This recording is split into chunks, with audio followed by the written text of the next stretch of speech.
pessoal, tudo bem? Meu nome é Alessandra, sou do time de suporte aqui da HostGator e hoje eu vou te mostrar como fazer um apontamento tipo A pelo CPN. Vamos lá? Na barra de pesquisas no seu painel CPN, você vai digitar zona. Você vai localizar o editor de zona DNS.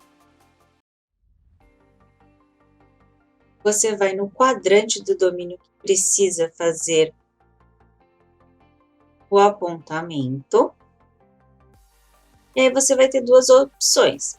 Se o domínio que deseja já estiver lá, você pode clicar em editar e inserir o registro.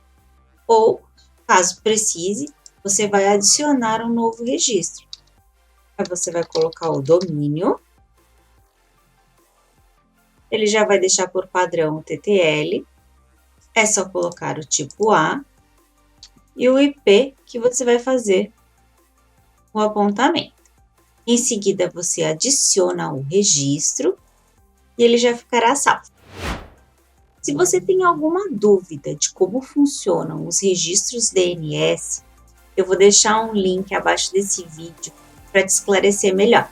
Eu espero poder ter te ajudado e eu te aguardo no nosso próximo Gator Tutoriais.